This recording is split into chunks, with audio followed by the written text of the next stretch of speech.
మిథున రాశి వారికి శ్రీ పరాభవ నమ సంవత్సరంలో ఆదాయ వ్యయాలు ఎలా ఉండబోతున్నాయి, ఎలాంటి ఐశ్వర్యప్రాయమైన జీవితాన్ని పొందబోతున్నారో ఈ వీడియోలో సవివరంగా సంపూర్ణంగా తెలుసుకుందాం.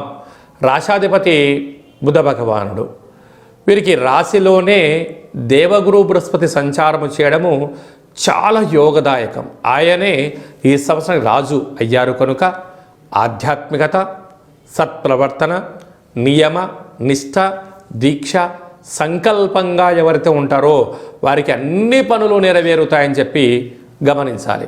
వీరి యొక్క ఆదాయం 8, వ్యయం 11 అనగా -3 అయినను ఉన్నతమైనటువంటి పదవులను అలంకరించేటువంటి కాల సమయంలో స్వీయ నియంత్రణను పాటించగలిగినట్లయితే మీకన్నా అదృష్టవంతులు ఎవరు లేరు అని చెప్పి కూడా గమనించాలి.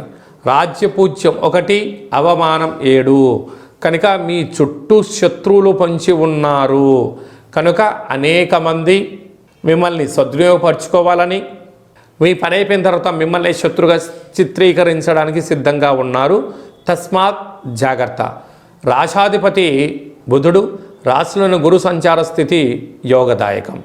తృతీయ వీరికి ధనవాక్కు కుటుంబ స్థానంలో అధిపతి చంద్రుడు సస్యాధిపతి, వీరికి మేఘాధిపతి, అఖండమైనటువంటి సైన్యాధిపతి అవ్వడం వలన సంపూర్ణమైనటువంటి సత్ప్రవర్తన, క్రమశిక్షణ వలన ఉన్నతమైన జీవితాన్ని పొందబోతున్నారు.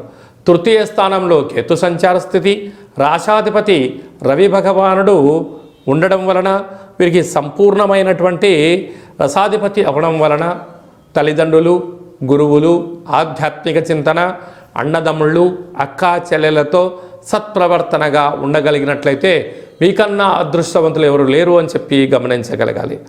అర్ధాష్టమ రాశి కన్యరాశి. రాశాధిపతి కూడా ఇక్కడ బుధ భగవానుడే. ఈ బుధ భగవానుడు ధాన్యాధిపతి ఉండడం వలన సకాలంలో తిండి, సకాలంలో దాన ధర్మాలు చేయగలిగినట్లయితే మీకన్నా అదృష్టవంతుడు ఎవరు లేరు అని చెప్పి కూడా గమనించగలగాలి.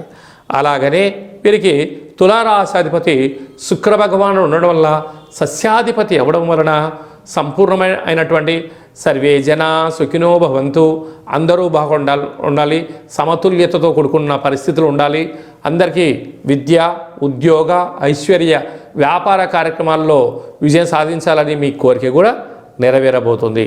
6వ స్థానాధిపతి కుజ భగవానుడు మంత్రివర్యులు అవ్వడం వలన కొద్దిపాటి అంతర్గత శత్రువులు పొంచి ఉన్నారు. అప్పులు ఇవ్వద్దు,